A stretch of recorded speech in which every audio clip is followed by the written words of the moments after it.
So I was raised as a middle class kid. I grew up a middle class kid. I grew up a middle class kid. I believe in the ambition, the aspirations, the dreams of the American people. You know, we have ambitions and aspirations and dreams. The ambition, the aspiration, the dream. I started my career as a prosecutor. I was a career prosecutor for most of my career. Having a background as a prosecutor, I intend to create an opportunity economy, developing and creating an opportunity economy. What I imagine and believe and call an opportunity economy. You know, this revolution is filled with so many ironies, really. First, you tell us that it is manly to keep your word, right? If you are a man, you keep your word. And now all of the black people in this country are demanding, and even the black people in the whole world are demanding, is that you keep your word. You told us we were free. Well, then show us that we're free. You told us that there is justice, equality for all in this country. Well, then stick to your word and let us see the justice and equality for all. Or else admit to us that you're not a man, you're a bird, you're afraid of us, you're afraid to give us equal stand. You're afraid that if you give us equal ground, that we will match you and we will override you.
You can kill all the black folks you want, baby, but you will not kill the freedom of black folks. It's coming. We're going to get it. We fought every one of your damn lousy wars, baby, and you give us nothing. Now, the war is going to be here, but we're going to be free. Now, you kill you want to, but we kill too.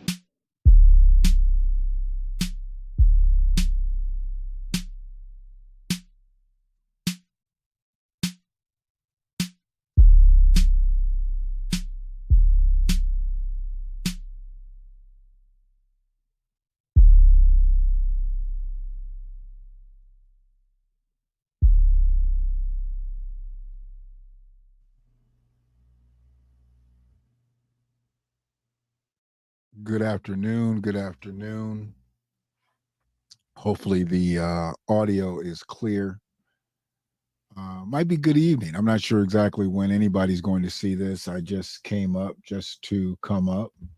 Um, Trying to get some things off my chest that I'm not able to really do when I'm doing the videos to and from, maybe heading to work or running an errand or whatever. So, this is just a kind of an easy Saturday afternoon for me.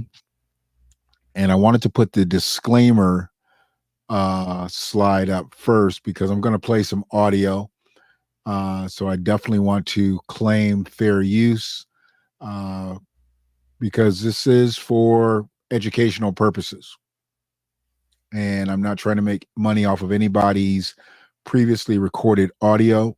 And there's actually some stuff that I was going to put up, but I didn't get a call back before I went live. So I want to make sure that I'm still going to be good to be able to go live. So I wanted to put, that in the atmosphere. But what I'm doing today, just trying to get some things out that I was going to talk about the last video, but we just kind of ran out of time. And that's okay. We're here. Wonder why that's like that. I thought I took her all the way through, but anyway. So yeah. So anybody checks this video out, I appreciate you. Whoever put the thumbs up out there already, I appreciate that. This is an interesting time. What do we? So we've got today, tomorrow. I guess you can include today, tomorrow. So 9 days. Is it 9 days? 10 days until the election. And so we've entered some interesting times. A lot of people are still just kind of up in arms with people who aren't supporting Kamala Harris. I don't know why people are taking it this personal. I really don't. But, one of the things that I've learned is that I don't take anything political personal. Nothing. I'm an excitable person, so my voice may raise. I may, become infused in the conversation, but I don't take it personally. And I have a problem with people who are still in that position of taking things personally, because I'm not sure exactly where that gets anybody. Good afternoon, Brother Donald. How you doing today? But people, I've slowed up on talking to several people over the last couple months just because they don't seem to understand that no matter who gets into office, there's a lot that has to change on the local end for us. So to think about who's staying at 1600 Pennsylvania Avenue and having that be the end all, the be all, end all be all. What is that? Is it end all be all? I can't remember. Anyway, I don't know. Locally is really where your mind needs to be and really needs to stay. Things are going to trickle down to Washington, D.C., or trickle up if you're below, whatever. But for me, I've been paying so much attention to what goes on locally. And it's funny how a lot of our local politics, they actually try to mirror what things are happening either on the federal level or what they see in other areas. And this is why I stay on a lot of the so-called activists. I call them actorvists because that's what they are. They're acting. There's many people out here that are acting out parts of activism. So they're not really activists, they're actorvists, because they don't live these lives in reality. They just don't. They don't live these lives, and it's an unfortunate situation. I'm live right now. I tried calling you earlier, but you didn't answer. So, but yeah, I'm going to talk a little bit about that, but I wanted some advice from you before I did this. So I'm not going to talk about it at all, but I need to talk to you about it before I talk about it on the air. All right. So that was the call. That was the call that I was waiting for, because there's some information that I want to put into the atmosphere, but I'm very, very cognizant of all of this stuff. And that's why I put this disclaimer up today, because I'm going to say I'm going to have some audio played by some other platforms. And I don't want anybody trying to strike my channel, because it's not going to be negative. It's just going to be things that I witnessed and things that I want to talk about, because I listen to these podcasters, content creators, as it were. And I think that some of the things that they say, to me, I'm in a position to be able to take their information and not spin it in a different way, but I hear things differently a lot of times. So I just like to be able to break it down and then kind of regurgitate it with my delivery. Brother Brian, what's going on? How you doing today? And Sister Nicole, how you doing today? So yeah, I want to break some of those things down, and who knows, maybe I'll get on here later. Maybe I'll do it tomorrow morning. I'm not really sure exactly when, but it's some really deep information. Really deep information. I'm not saying that I didn't come from me. Okay, I don't say I'm out here saying that I'm deep. I know people, I was watching his cast and he thinks he's deep. No, this information is very, very, very deep. And I want to break it down, because I know most people have not seen it or heard it. And I don't really want people to mistake anything that I say. That's why I want to play the actual audio and then break it all down. So it'll be good. Brother Robert, how you doing today? Peace to you. So yeah, so as I sit, in my little space, I've got my libations here. I've got something that, we're gonna spark up in a minute, but I want to get this going. And I don't want to belabor the time, because I'm actually going to be a part of a virtual discussion. I believe it starts at 4. So we've got a little bit of time that we can spend in here, but I want to get to some things that I've heard Kamala Harris say with some other content creators. She's been making the rounds, and I made a post yesterday, and I don't really think people understand. I'm not being sarcastic at this point. I said, those things, all the sarcasm that I was really spitting at her early on, it's gone by the wayside. Now I really want people to live in their truth, truly live in their truth. Because if they're not, November 5th is going to come and go, and you're still going to be living possibly a lie, or stand on what you say. Because if you're supporting Kamala Harris, I need you to stand on what she's believing in, and you believe in that. Don't just tell me you're voting for Kamala Harris because it has to be anybody but Trump. I don't even have those discussions with anybody anymore. I don't. I refuse to have that discussion with anybody anymore. It can't be anybody but Trump anymore. Not with me. Not with me and you. You can have that discussion with anybody else, but not with me and you. Better than amazing. Yes. That's the way we have to be, brother. That's the way we have to be. And what I'm going to do, since you're saying that right there, you just triggered me. You just triggered me. So what we're going to do there is we are going to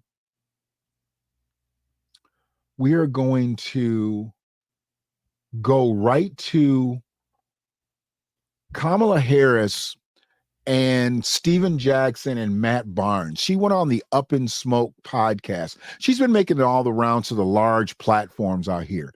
I never called because I didn't expect her to answer. And besides that, I don't have a large platform. Probably about 500 to 1,000 people, maybe. I'm getting up there with some of my views, not on YouTube. I still don't get the YouTube love because I don't really do a lot of stuff on YouTube, but Facebook's been showing some love. So I appreciate the book, doing what they do. But she went on Up in Smoke and had a long conversation with Matt Barnes and Steven Jackson. And I get through all of the word salad stuff with her anymore. She says the same things. I get it. I was brought up in the middle class, this and that and that. And I got past even not feeling good about her not talking about her father. Y'all know how I am when people shun their fathers, especially if they were in their lives, or they provided for them, they protected them. Well, I think that there's something far deeper as to why she does not speak on her father. Now, the fact that she trades on his name, I still have a problem with that. So you have to understand, I have a problem with Kamala for different reasons that other people have a problem with Kamala. I don't have a problem with Kamala just because of her political beliefs. I have a problem that she's trading on this man's name, and yet she does not give him the credit for her being here. That's a problem with me. That's a huge problem with me. So let me play this audio here. And this audio is with Kamala, Steven Jackson, and Matt Barnes. And there's a question talking about grassroots organizations and how she's going to help those. Now, I didn't particularly like the way Steven Jackson started out the question. Some of you might have heard this already, so it'll be a second time or a third time whenever you heard it. But some of you who have not heard it, please listen the way he comes into this, because everybody's using a lot of stuff with us now, us Black men, mental health. And where I believe we absolutely need to be focusing on our mental health as Black men, all of us aren't struggling with it. And the ones who are struggling with it, we can't be looking for politicians to help solve that. We can't have them want to have that in their platform. And so they'll push mental health dollars towards our local politics, because it's our local stuff that we're looking for to get that mental health money, not federal. But they went into it, and Steven Jackson went into it. So let me just not, like I said, belabor the time. Let me let him get to what he's getting to. And then I'm going to drop myself down, put the disclaimer back up here in full, so everybody understands I'm playing this audio. If you're late to the game, I'm playing this audio with fair use in mind. Okay, we are not trying to monetize anything that's already out here, and it's actually already being monetized. I definitely respect those who will you'll take this intel and then go watch the whole video and listen to the whole dialogue, because what they said here, I just want to show you where she's really at, because they mentioned someone local. Now, this is where I know a lot of people who are local that I share stuff on their pages. What's this got to do with us? We're talking about someone here in Michigan. Steven Jackson's literally going to be talking about someone here in Michigan. So let me let him do it, and we'll go from there. In 1 second, let me get the audio set. All right. I want to touch on mental health. Mental health is big in the Black community, especially Black men. We have a lot of Black men out here who start in grassroots organizations to help their communities. I'll give you an example. A guy named Zeke, he's building chapters called New Era in all over Detroit, the Bay Area, Texas, everywhere. And then what they're doing is they're taking care of the communities. Regardless of race, if somebody's being mistreated, if the store being mistreated, if somebody's being mistreated in that community, they're going handle 19 kids on, right? 19. So I'm going to stop it there. You hear how she's saying, yeah. Like, keep going, nigga, keep going, keep going. She's not really into this. And there's two reasons why I'm playing this. One, I want you to be up on where she's at when we start talking about grassroots organizations in the Black neighborhood or Black community. I like to say Black collectives, because I don't believe we really have Black communities. We have Black collectives. We have pockets. We have densely populated areas of Black folks. But they're using the term Black community, and I'll ride with that. But the way she's going about it, I feel like she was being very dismissive by saying, yeah. I have a problem with that, but that's okay. I'm going to go back 15 seconds, and then I'm just going to let it rock until I really need to stop it again. But just letting you know just what type of time I'm on this. And all over Detroit, the Bay Area, Texas, everywhere. And then what they're doing is they're taking care of the communities. Yeah. Regardless of race, if somebody's being mistreated, if the store being mistreated, if somebody's being mistreated in that community, they're going to handle 19 keys, right? 19 keys and all sorts of stuff. Is it anything that you're thinking about that can help these people that's building these grassroots that actually get stuff done on the ground? Absolutely. I think, first of all, the mental health issue is probably one of the biggest public policy failures in our country. We have acted as though healthcare we've acted as though the body starts from the neck down. Right. Instead of understanding we need healthcare also from the neck up. And it has to be done in a way that gives people the dignity and the respect they deserve. Right. The most effective mental health care is often because it is peer-based. It is without judgment, and it understands people have to be understood for, who they are culturally, who they are in terms of their life experience. If you're really going to be able to get into their needs. I worked with a brother here in DC, Kier, who actually has been doing a lot around modeling in particular. And I had him come in a couple of years ago, actually. We've been talking about how we focus in particular on our Black men and our young Black men, because we also have to take the stigma away. And so part of that is about reminding people, it's just like, if you break your arm or you got a toothache, this is about healthcare.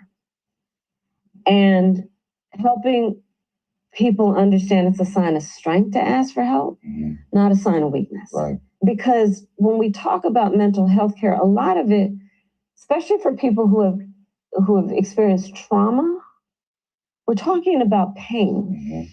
And we understand physical pain. The mental. Take an aspirin, whatever. But we don't deal with mental and emotional pain in the same way. And here's the thing. First of all, look, growing up in poverty, trauma-inducing. Major. Growing up around, any form of violence, which crosses socioeconomic lines, by the way. So let's not act as though it's just low-income people.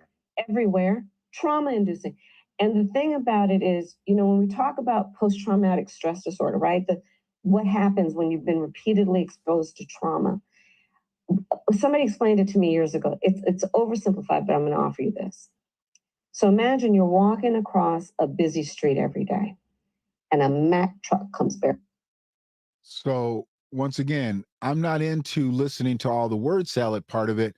He specifically gave a name of an organization, and there were a couple other organizations, 19 Keys, different things like that they brought up. And she has gone off into templated responses. And this is where I feel like she is struggling with a lot of people who may be on the fence, because she's very, very templated. And it's not me being sarcastic. I'm not trying to be mean. I'm not trying to be oppositional. I'm not voting for Trump. So it has nothing to do with that. But when somebody asks you something specific and you decide to give them something global, there's a problem. I know there's a problem because I do it to people. I've had people ask me specific questions and I will give them a global response. Why? Because they don't deserve a specific answer, because I know why they're asking the specific question. But had they listened to the other three specific things that I stated, they wouldn't be asking me this specific question. So now, instead of you doing the three things that I said do before you came and asked me that specific question, I'm not going to give you a specific answer because I already gave you three specific things to do. You negated to do that. Now you want to have a specific question. Now I'm going to give you a global answer. They don't know what's a global answer. I know what's a global answer. They're just looking for an answer. They're looking for an answer from me. And when they look for an answer from me, they don't know if it's global or if it's specific. They just know it's an answer. So that's my situation with this. She is not in a position to where she is grabbing people with what she's saying. She's more or less pushing people away because she says a lot of the same things. Other than that, she doesn't answer the question at hand. If anybody has heard what he asked, what he talked about at the beginning from her response, please disagree with me. I don't need anybody in here to be agreeing with me just because you're listening to me. And I appreciate anybody that listens. Please tell me that she's answered what he asked, and we're 2 minutes and 54 seconds in. Appreciate that, brother. I'm trying. Down. You will produce basically a response without even reflection. You'll jump back. If every day you're walking across the street, that thing, you overproduce the thing, so that one day you're walking across that street, that Mack truck has come barreling down, you see it, and you keep walking. And then we start talking about our young people don't have emotions. Numb to it. They're as though they've chosen, as though they have chosen to not have emotion. And we don't realize that a lot of it is physiological, literally. It's how the body learns to protect itself. And for our youngest children, then what does that mean? They start acting out in class. What happens? They get kicked out of class. They're the bad kid. They still start self-identifying that way. And we know where that leads. A lot of the work I did years ago when I was actually DA of San Francisco was focused on a project that it ended up developing itself into what we call the San Francisco Wellness Center, which was focused on early detection of childhood trauma so that we could get the diagnosis going for the treatment, right? Because if you don't diagnose it, you can't treat it. Right. And I actually brought in mental health care professionals to talk.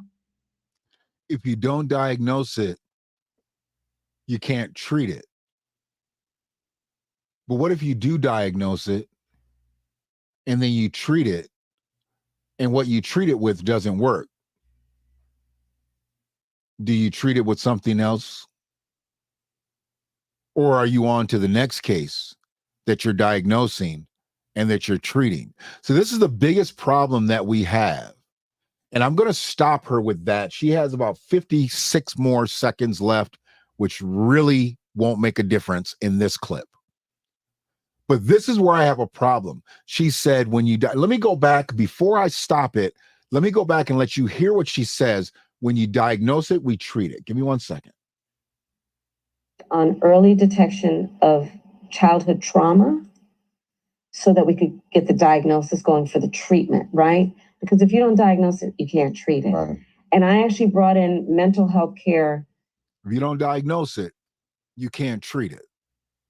If you don't diagnose it, you can't treat it. Once again, citing fair use for the audio that I'm using from the Up in Smoke podcast, Stephen Jackson, Matt Barnes, shout out to them. Because I don't want nobody striking my channel for using their audio. I didn't use the actual video. I just used the audio that I drafted from their video. I have a problem with that statement. If you don't diagnose it, you can't treat it. Well, what if you do diagnose it and you do treat it and your treatment does not work? Where are we there? Where are we? Are we in a space where we treat it with something else? Or are we so inundated with diagnosing when we do get to people to diagnose and treating those people? See, I'm not so much into the treatment anymore because I know that there's available resources out here in all 50 of our states to get treatment. First, we get diagnosed and we get treated. I'm looking for the cure. I'm looking for the cure. Long time ago, I heard the money isn't in the cure. The money is in the medicine. We'll never, ever in our lifetimes or the next 3 lifetimes know what cures cancer. But don't you think they know? Don't you think that there's a cure for cancer? There's absolutely a cure for cancer. There's something that's so significant it can slow cancer down to a stop, to where it doesn't affect your daily life anymore. There's absolutely a cure for cancer. but we'll never know it. We're never going to know what the cure for cancer is. If they cure cancer, you know how many billions, maybe trillions of dollars will be lost by, well, what do they call it? Big pharma, pharmaceutical companies, whatever. They can't put a cure for cancer out there on the open market, but they can offer you medication to help slow down cancer significantly. For some, for most. There's only a couple cancers that some of these treatments just don't affect no matter what. I mean, cancer is like a bad breath, and some of these treatments, some of these diagnoses that you get, or some places in our bodies that we get cancers, it's like giving bad breath Banaka.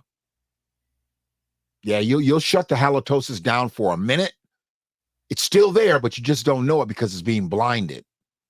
And then there's some that it can really, really, really, really, really, really minimize it. So it's more than Banaka, maybe like Listerine. I don't know. But if we start thinking more about the cure and just stop thinking about being treated, God forbid we don't get diagnosed. We have to get diagnosed. Get diagnosed. Get treatment. But keep your eye on the prize of the cure. Not just being treatment based. Be cure-based. Okay? That's why I need people to think. And I need people to think like that along the lines of everything. With politicians. We're in election season. We say 9 days, 10 days away. We're 10 days away from the election. We have to be cure-based, where our local politics are. You can be more hope-based on the federal, because you're not going to control much on your federal. You control a lot more on your local. But we've got to be cure-based, not treatment-based. Not treatment-based.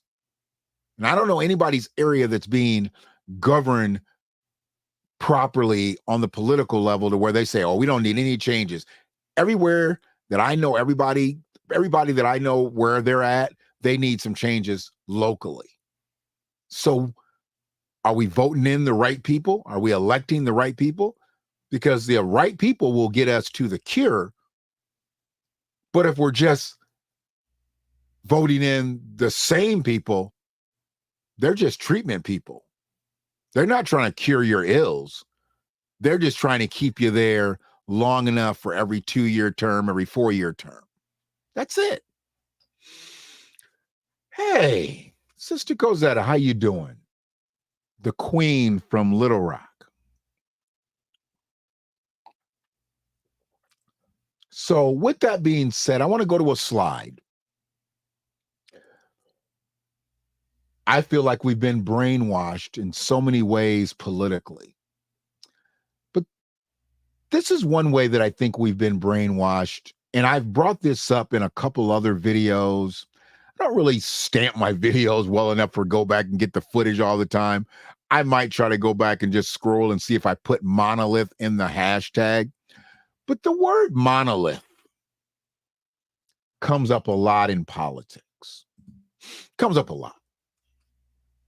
Monolith. And when it comes up in politics, it always comes up as Black people are not a political monolith. Have y'all ever heard that? It's anybody under the sound of my voice giving you the best preacher saying I could there. Under the sound of my voice. Has anybody ever heard that?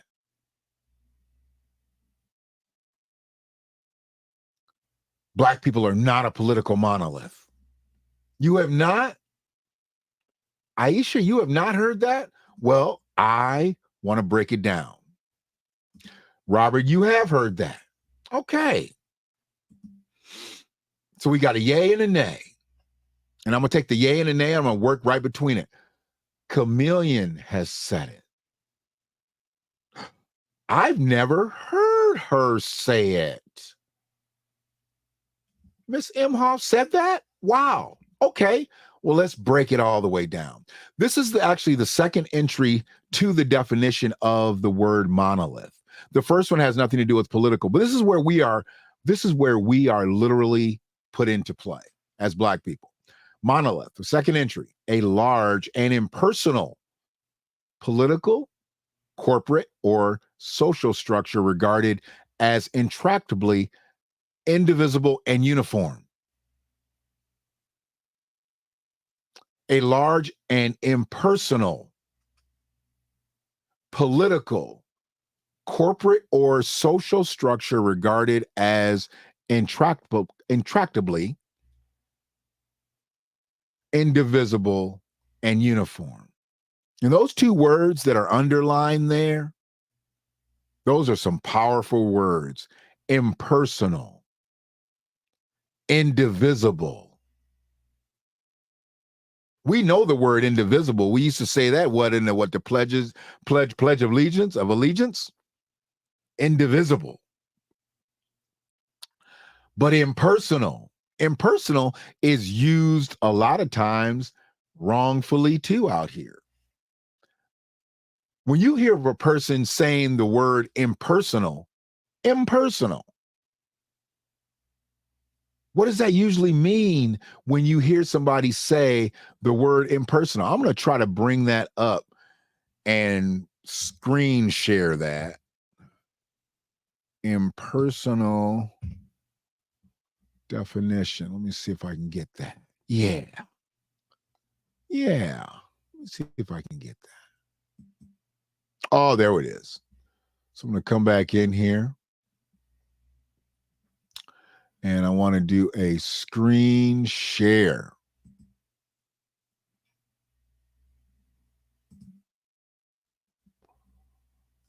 Bam, bam. So, impersonal. Make sure that that is large enough for y'all to be able to see it. Oh, that's nice. Oh, that's even better. Okay. There we go. Let me bring this on up.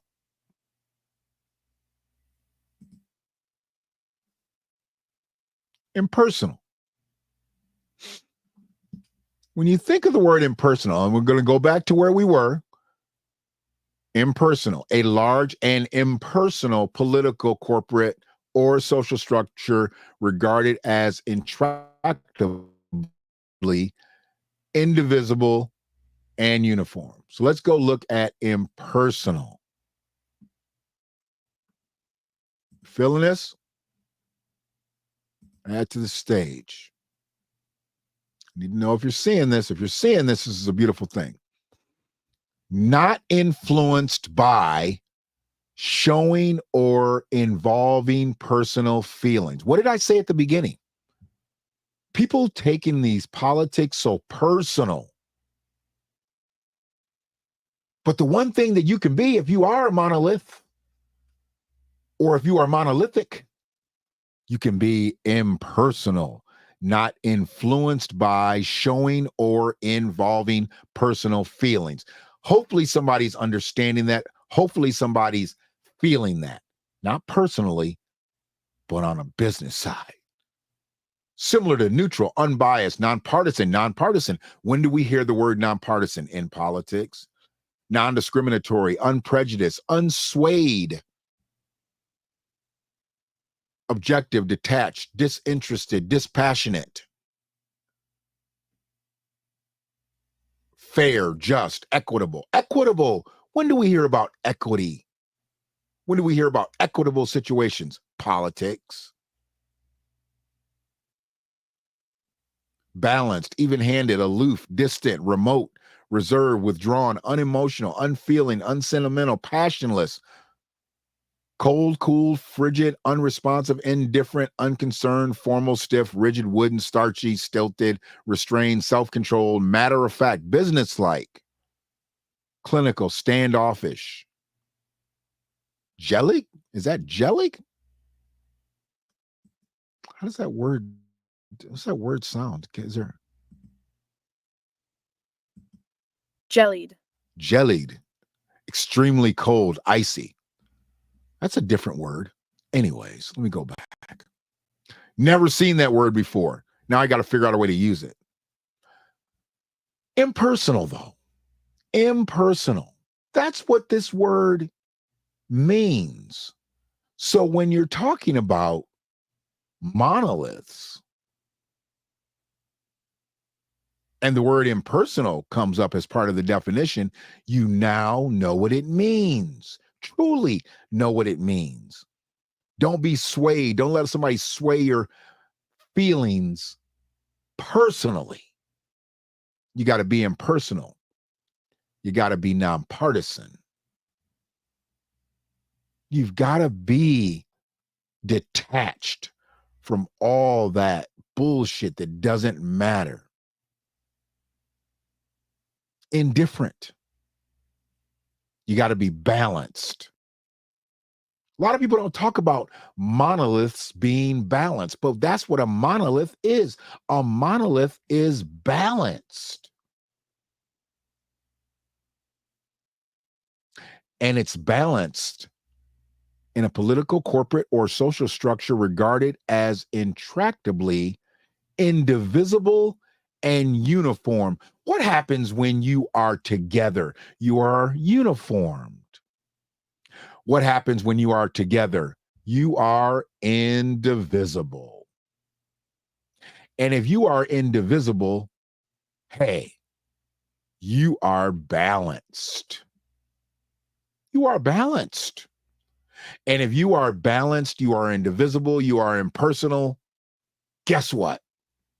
You're monolithic. And what would happen? You know, I'm going somewhere with this. What would happen if Black people were monolithic? What if they were indivisible? What if they were uniformed?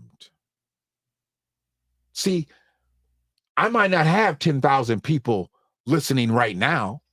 I've had 10,000 people listen to me, but I wasn't talking about shit. I wasn't doing nothing but introducing records, reading commercials. Nothing that was really moving my needle other than it was getting me a decent paycheck at the time.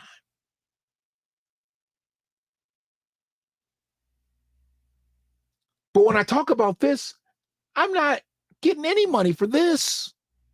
And I'm not getting as many as the people that listen to me really say nothing, talk about nothing, to understand this. And I know I'm on the right path here.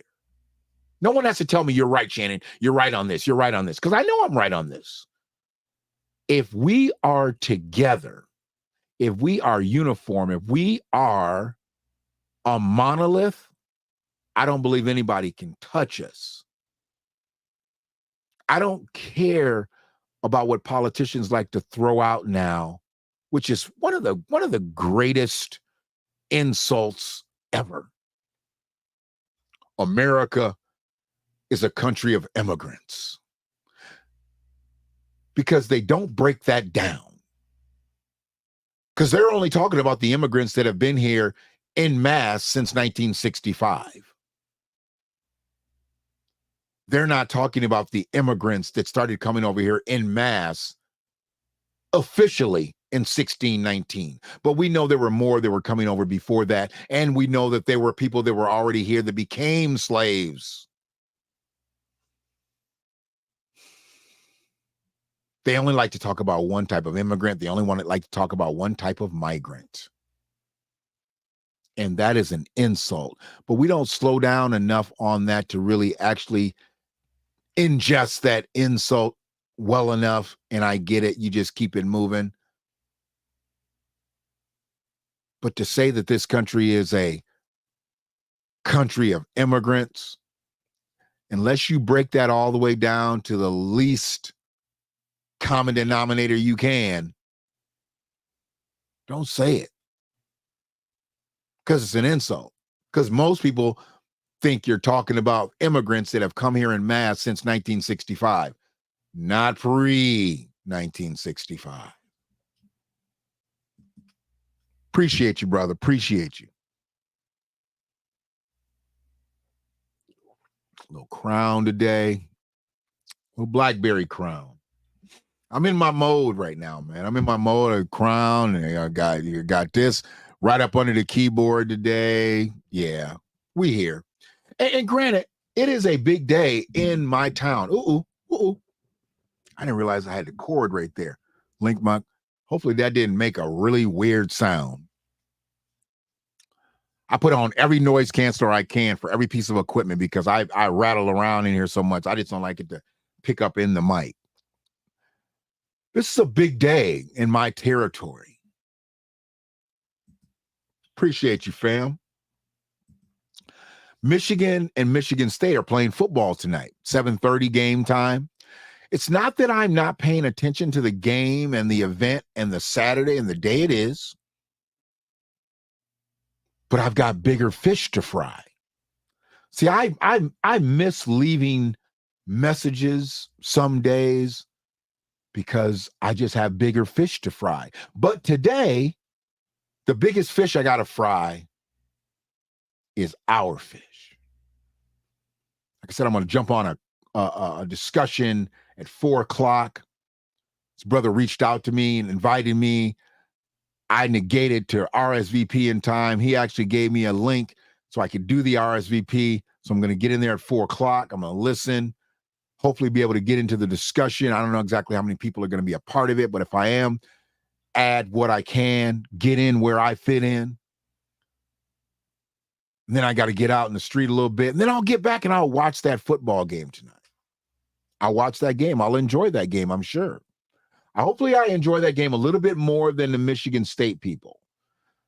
Because I don't know how far these teams are as far as talent goes, skill goes. I'm not paying attention that much this year.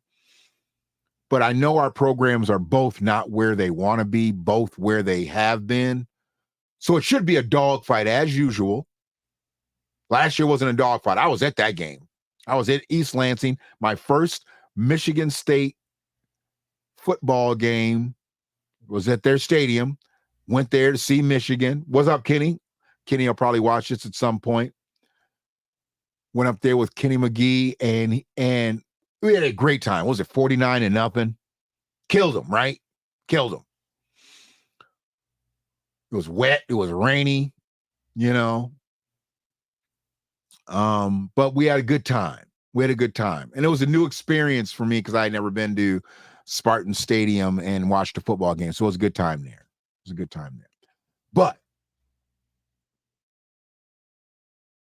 where we are right now, we have to stop thinking so individually. We have to think as a monolith, I believe, if we're going to do anything out here. We have to think as a monolith. I'm not telling everybody to be cookie cutter because, see, that's what they painted this picture as. Please understand me. Please understand me when you've heard someone say, Black people are not a political monolith. They don't break that down. That's all they say, and they move on to the next thing. Tell me I'm wrong. They'll always say, oh, and big ups to the Belleville Tigers. I know y'all lost last night, fellas, but the playoffs are here. It's a new season. It's called the second season. Y'all have 8-1 in the regular season, lost your KLAA championship. I get it. Now it's time for revenge. Maybe you meet Howell again further into the playoffs. I don't know. I don't know how the brackets will line up. But shout out to Belleville Tigers for another successful season. 8-win season. They've had 8-win seasons like every year for the last, decade? Shout out to the Flip Out Squad, not Flip Mode. I don't know, mess with the Flip Modes no more. Used to mess with Flip Mode, but I don't mess with Flip Mode. It's Flip Out Mode. Trey Britton, he is a receiver on the Belleville team. I wore my hoodie the whole time I was watching the game last night. Wore my hoodie the whole time. So I was with them in spirit. I couldn't get out to Howell last night because I worked too late, so it wouldn't have made sense to try to get out there, and I wouldn't get out there probably about third quarter. I was like, you know what? I can get home, and I can watch the whole game have it streamed, watch the whole game, and then I'll watch it again. I can watch as many times as I want on demand. So please understand, when I say we need to be a monolith, I'm not telling everybody to be the same because I know we're not going to be the same. We can't be the same. How are the most unique people on the planet going to ever be the same? We can't be the same. We can't think the same. We can't even act as the same. But what's that got to do with being uniform? What's that got to do with being indivisible? What's that got to do with being impartial?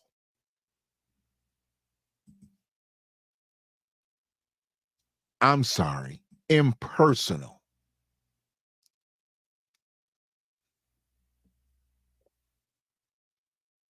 Too many N's and M's in there. If we are indivisible and we are impersonal with it and we are uniform, we can be a monolith. We can be monolithic. But it doesn't mean everybody's the same. And that's where they've gotten us.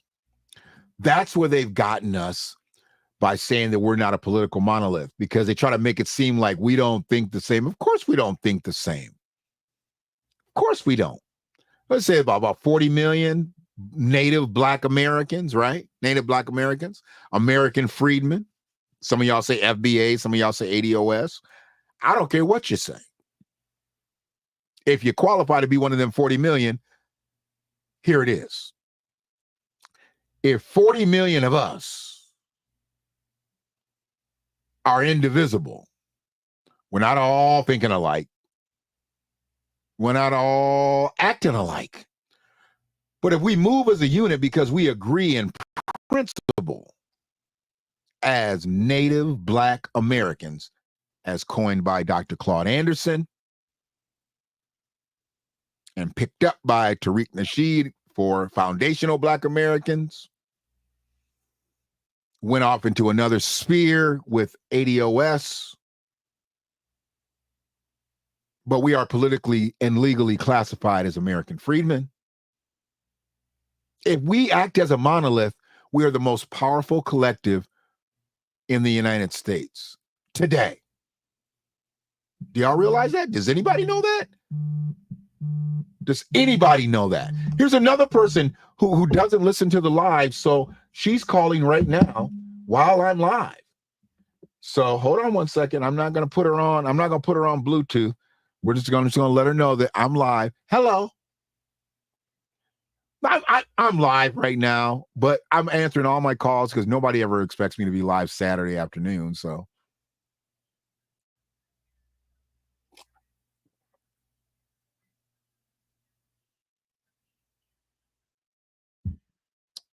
Also, you were doing some good work out there.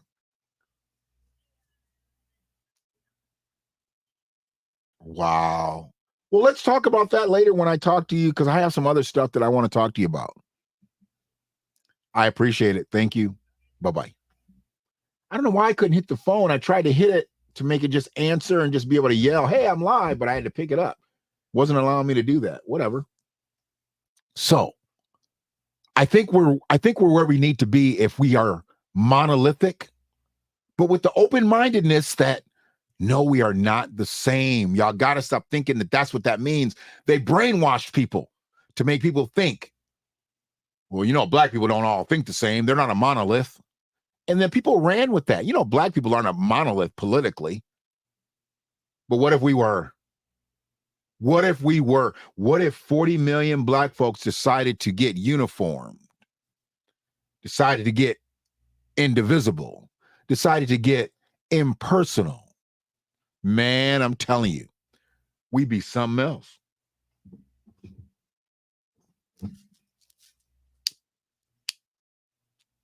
We'd be something else. Appreciate the likes and the hearts. I appreciate those. That means that you are listening and hopefully learning something. I appreciate that. Thank you.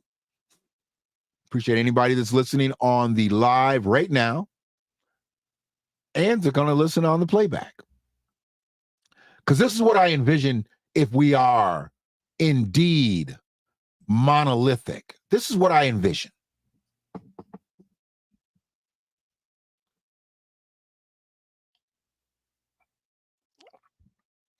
When I look at this image, I see a couple things. Of course, it's a movie. Of course, it's the movie scene of Claudine and her family walking down the street in the opening scene right before she jumps on the bus with the other housekeepers, and she is releasing her kids to their proper spaces, going off to school, or her oldest heading off to do what he was doing. He was an activist, you know. He was an activist. Her oldest son, Charles Lawrence Hilton Jacobs.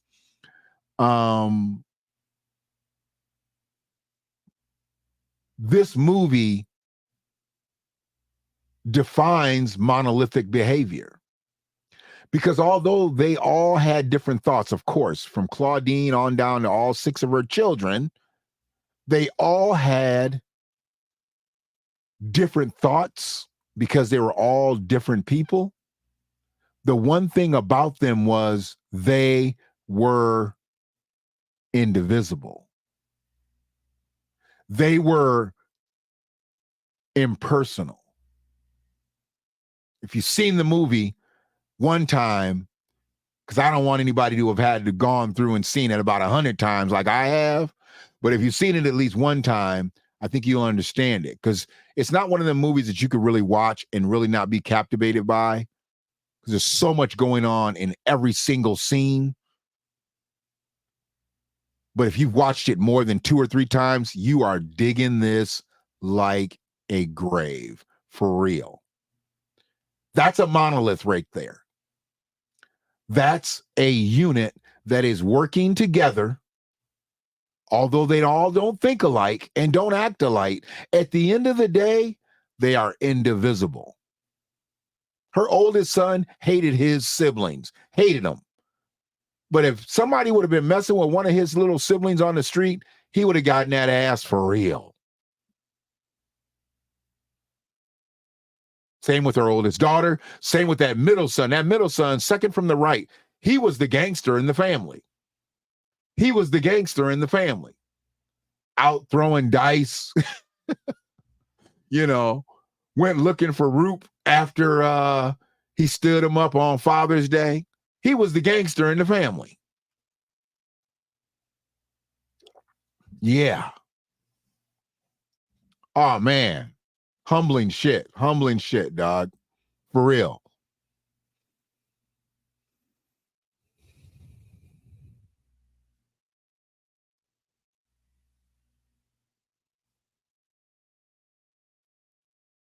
Man, that's humbling. Honors, bro. For real. Honors, for real. I appreciate anybody that listens to the message, but I appreciate this right here. I appreciate someone understanding I'm not trying to be out here and be smarter than anybody. I don't need to be. That's not why I'm in this shit. I am no smarter than the next man. I just apply what I was given in a different way, and I can articulate it in a different way. I'm no better than anybody else. I've never, ever, ever, ever, ever thought that I was better than anybody else. And this brother right here at least sees that and feels that and stated that. That's real shit. Brother Robert, that's real shit, for real. Make me almost not want to take it off the screen. For real. But yeah, when I look at this family, I look at a monolith. They were unbreakable. And I know a lot of people are like, man, it was just a movie. It was just a movie. Nah, this wasn't just a movie. There were millions of these homes in the 70s, 60s, and maybe even 50s. But there were millions of these homes in the 70s. They just made a movie about it. I don't think you heard me. There were millions of these families.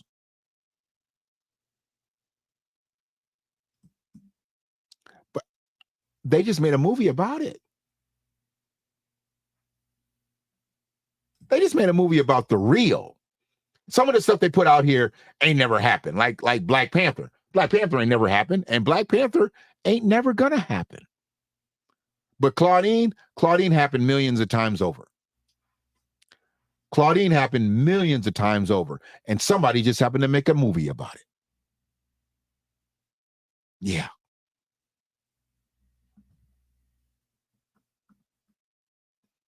That's what that is.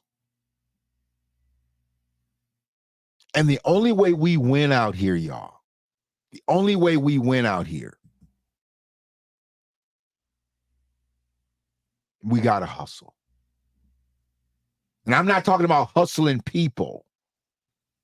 I'm not talking about coming up off your next man. No. We got to hustle. We got to do everything that we need to do to stay in line. Once we get in line, so we can be aligned. We're here already. So what we got to do is get in line. Because some of us are here, but not in line. I'm not talking about any one individual, but I am talking to the Black collective. We're already here. So we've just got to get in line. Stay in line so we can get aligned. But it doesn't come with any type of luck. It's all about hustle. And you got to hustle righteously. A lot of people out here hustling, but they ain't hustling righteously. It is what it is. And I talk about those things all the time. I talk about them all the time. And a lot of people don't like that I talk about them all the time, but you know what? I don't give a fuck what they like. Because if you out here doing the collective wrong, if you out here stealing, robbing, cheating, killing, whatever, dog.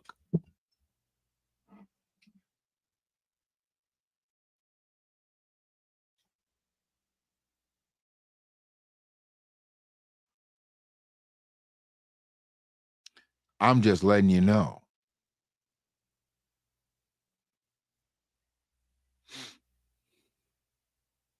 Ray just checking on me. She knows my bones is sore. You know, getting back into the kitchen is a different type of muscle memory I'm using.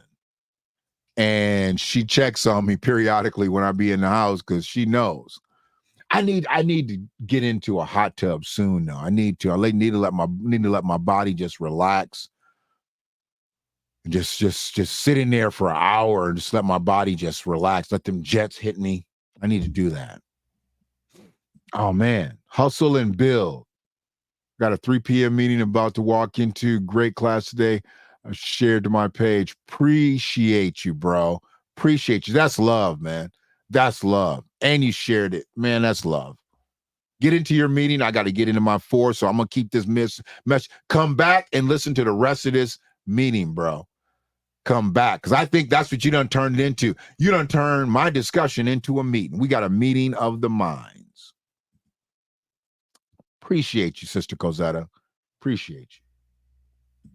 So where I'm at now, when I think about people out here not understanding, we're not going to be given anything. Nothing.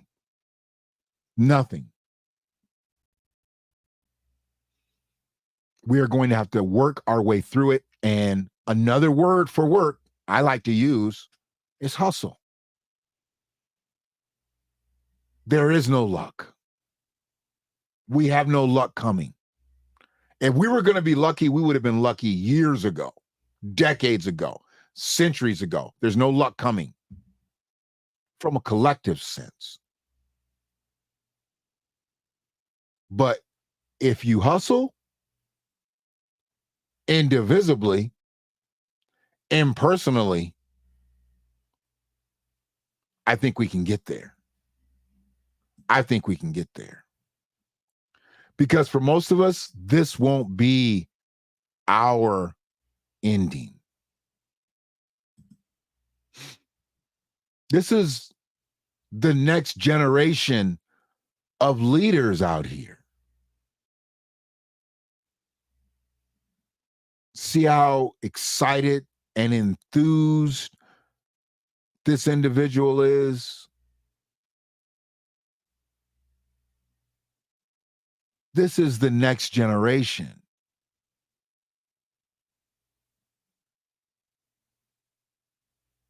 He's ready to take on the world. Captain of industry.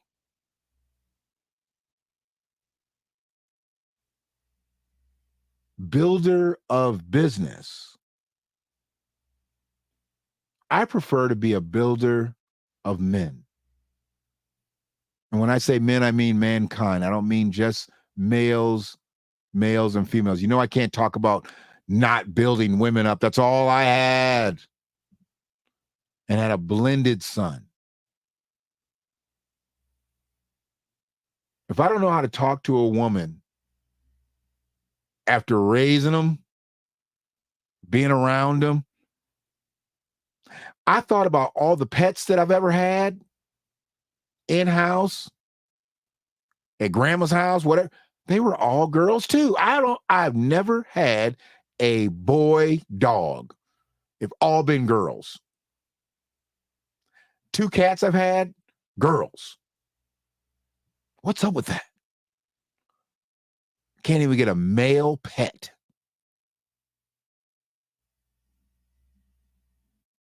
But yeah, this is what we're looking at if we don't find our way in to the hustle room.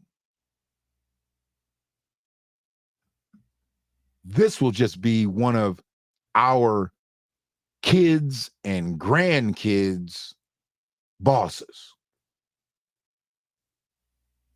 So if you've got youngins out there, if you got grand youngins out there, you need to be putting them in the mental play of they've got to get their piece of the pie through hustling. And I'm not talking about doing anything illegal or immoral. So we started off early talking about Kamala being on Up in Smoke. Now, Kamala did the Up in Smoke thing, and then she decided to come back to my territory. She's been in Michigan so much, I think Kamala might be getting mail in Michigan. So once again, I am going to cite fair use because I want to play someone else's dialogue. I'm going to play this audio. And the person that Steven Jackson was talking about, Zeke from New Era, had a chance to ask Kamala a question face to face when she came to Detroit.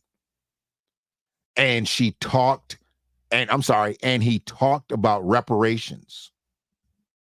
So you got to understand, this got my attention. This got my attention.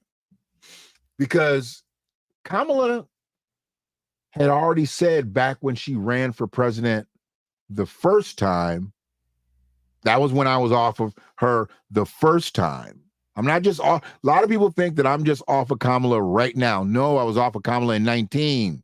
You 5 years late. Stop thinking that I'm not supporting Kamala and I'm supporting Trump.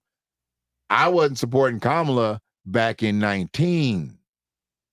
Y'all the ones that just came along because y'all wasn't supporting Kamala in 19 either. If you were supporting Kamala in 19, she never would have dropped out. Bars. So I want to play this audio from the meeting that she had, I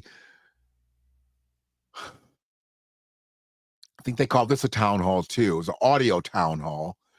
And she had some, what I would call civic leaders from Detroit speak and ask questions.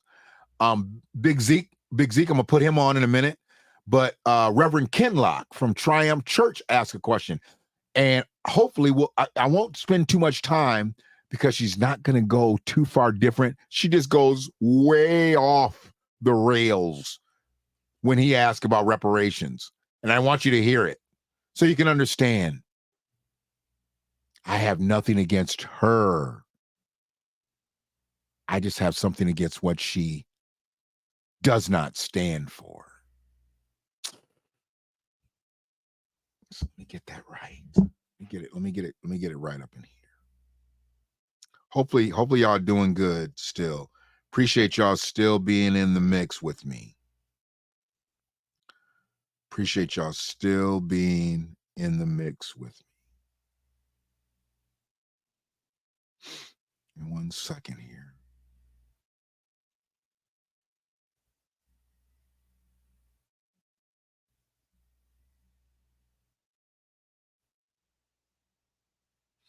Okay. So this here is Kamala speaking to Charlemagne and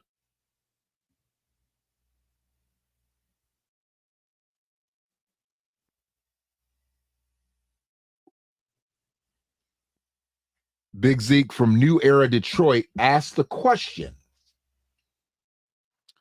And please listen to the question. I'm probably going to stop it and break it down a little bit at the beginning, and then I'll let her. I want to say I'm going to let her rock, but I'm really not going to let her rock because she really didn't rock. And while they're doing that, I'm going to pour me another crown.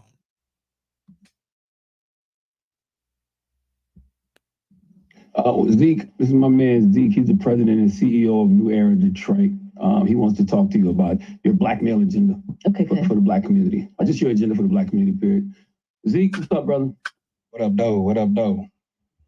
Madam Vice President, Charlemagne the God. What up, though? And welcome to Detroit. Yes, sir. It's good to be back. I like to say the real Detroit because I'm up in here. My name is Zeke, New Era founder and CEO. I worked on the ground here in Detroit and in black communities all across the Detroit neighborhood. I'm going to go ahead and stop it right there. Because I don't think I have my mic on. I got my mic on. I was breaking some ice up. I didn't want that to be in the mic. I stopped it right there. And you know what? Where is he at? 49 seconds. I'm going to go back so you can understand. When Zeke introduced himself, Kamala should have stopped him and said, "Oh, I was just talking about you on Up in Smoke with Steven Jackson and Matt Barnes." Because that's what you do. "Oh, we were just talking about you. Oh, I was just talking about you." That's what you do when you really into it. Like, when you engage with the shit. I know she's seeing multiple people a day, hundreds of people a day, thousands of people a week. But how many Big Zekes from New Era Detroit have you heard about? That name doesn't even resonate anywhere other than the territories that it's in. Because New Era Detroit is our New Era Philly, New Era Cleveland, New Era Chicago. But you hear Zeke's name pretty much announced every time you hear New Era Detroit. So if she heard New Era Detroit on Steven Jackson and Matt Barnes' cast, why didn't she stop him and say, "Oh, we was just talking about you"? Get in the frame of it. Make us believe that you believe in what you're doing. So let me just go back a little bit so you can understand. And then I'm going to let him go all the way past. Because I don't think I want you to hear her 9-minute and 53-second rant. Because that's what it was. It was a rant. It was a tangential rant. I'll let you hear about 6 minutes of it just so you can understand how bad it was. Back. I like to say the real Detroit because I'm up in here. My name is Zeke, New Era founder and CEO. I worked on the ground here in Detroit and in black communities all across the country for over the past 10 years, actually celebrating our 10th year this past August. In my 10 years of organizing, we played a major role in the resurgence of pride and the change in mindset in Detroit neighborhoods across the city. Blackberry. We are not only known for the work that we do here in Detroit, but across the country in black communities, having worked in over 35 cities, the blackest cities in America. Saying all that to say, I'm extremely qualified to sit in front of the current vice president and which can be the next president of the United States of America.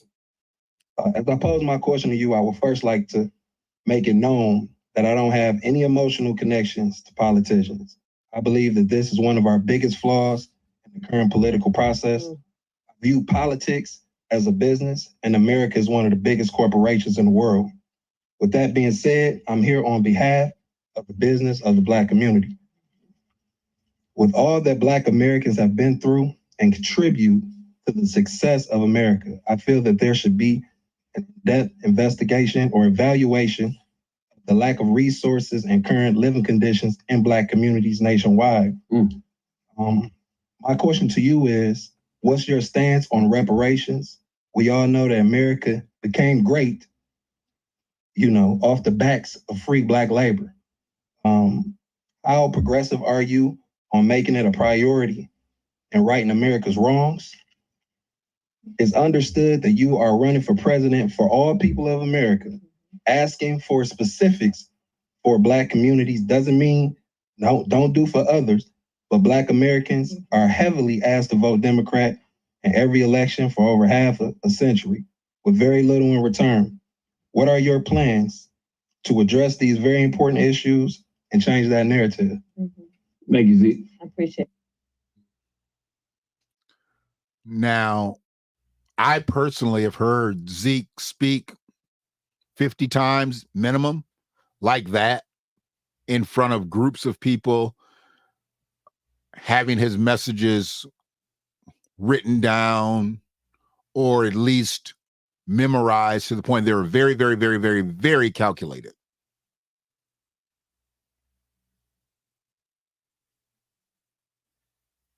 I don't think he could have put the message any better, any more specific, or spoke with any more specificity as he did for Black Americans. Some may beg to differ. Some may feel like, well, why is he only speaking about Black people? Because he's Black. And he's in a Black city, and he helps Black families in Black neighborhoods. He ain't supposed to be speaking for nobody else. Now, anybody that comes across his path that needs help, I would have a problem with him if he said, you know what, I ain't gonna help you because you ain't Black. Because I don't think that's him. I think he's gonna help anybody that's in need, but his focus is on the Black collective. Because that's who he is and that's where he's from. That's what he's about. What up, though? She should have stopped him then. When he said, what up, though, she should have stopped him then, even if it was going to be fake, and said, what up, though? Just to get in the room with Zeke. Get in the room with him. If he says, what up, though, you say, what up, though? Period. Come on, Kamala. If Kamala had me on her marketing campaign team, it'd be a different story out here. But I didn't audition. I didn't apply. Therefore, my opinion is not applicable. But what Zeke just said, what he just did, and we're 2 minutes and 36 seconds in, and of that, it's about 2 minutes and 20 seconds of Zeke. Let me give you her response. And then we'll move forward amicably. Thank you. And thank you for your work. So to your point, yes, I am running to be a president for all Americans. That being said, I do have clear eyes about the disparities that exist and the context in which they exist, meaning history, to your point. So my agenda, well, first of all, on the point of reparations, it has to be studied. There's no question about that. And I've been very clear about that position. The study.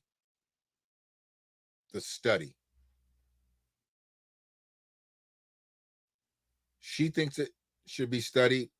John Conyers thought it should have been studied in 1989, 1990.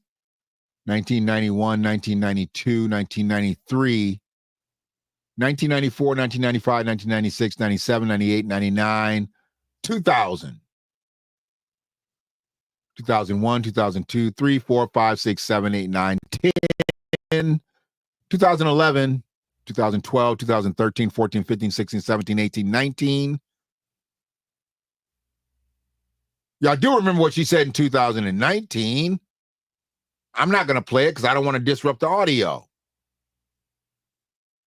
She thinks it needs to be studied.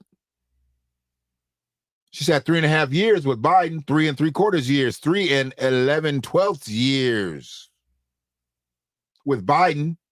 How come she ain't made sure that the study got put on the table? Have you heard Kamala talking about the study of reparations as the vice president? No.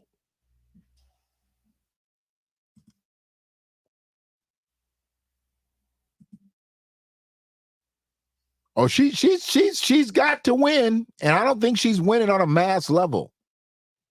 But we've got 10 days to be able to speak the truth, Sister Aisha. She thinks it needs to be studied, though. How come she ain't talked about it being studied? Why didn't she jump in on all that when Sheila Jackson Lee was in there? They knew Sheila Jackson Lee was sick. And I'm not going to bring that up right now because I don't want to belabor the time. I keep saying I don't want to belabor the time. I'm really sounding like a preacher. I'm really talking like a preacher today, ain't I? Y'all don't hear me. They knew Sheila Jackson Lee was sick. They knew she wouldn't have been able to see any type of reparations march, run, whatever you want to call it. Because she was sick. They knew she was going to go. Why would they have her lead this? As many people as they have in the CBC who could lead it, who might not be sick and might not be 90 years old like Maxine Waters. Why haven't they had anybody get in front of this thing that's strong and upright and righteous? Sheila Jackson Lee didn't even qualify for reparations. Why would she care? Why would Sheila Jackson Lee care about reparations, whether Native Black Americans, American freedmen get reparations? Why would Sheila Jackson care?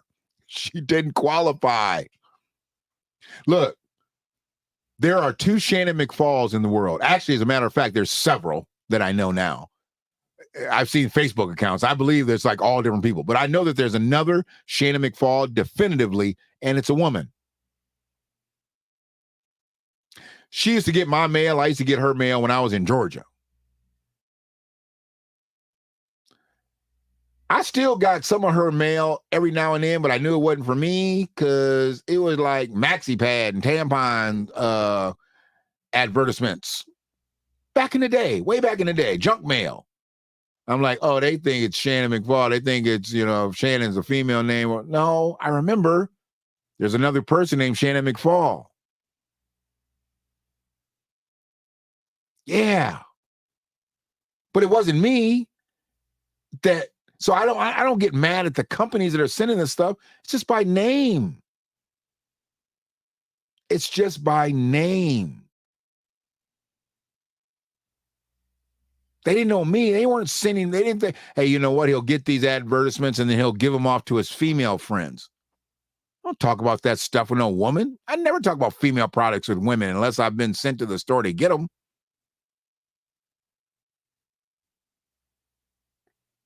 And you're never really sent to the store as a man to get that stuff. Women just don't come downstairs and be like, hey, can you run by the store real quick and give me some pads? No, you'll be in the store and you'll be picking up bread, butter, and eggs. And they'll be like, oh, you know what? Can you give me some pads? That's when it happens. 99% of the women are never going to ask you to go to the store just to get them some pads or tampons. It generally happens when you're already grocery shopping and then they're like, oh, I remember. I need this. Since you're there, can you get it? Yeah, okay. And then you end up standing in front of that shelf looking goofy because you want to make sure you get the right thing, with or without wings and this, that, and the other, extra absorbent, whatever. I don't know. It is what it is. But Kamala has gotten to where she's gotten because she does not know how to read a room. I said all that to say this. She does not know how to read a room. She does not know how to be where she's at. If she knew where she was at, she wouldn't have did what she did here. I'm telling you.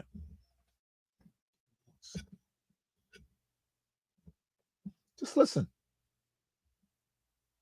In terms of my immediate plan, I will tell you a few of the following. One, as it relates to the economy, which is a lot of what you have addressed. Look, I grew up in the middle class. My mother, worked hard, raised me and my sister. And by the time I was in high school, she was able to afford our first home. I know what it means for an individual and a family to have home ownership. I also know, in the context of history, nobody got 40 acres and a mule. We have a history of a number.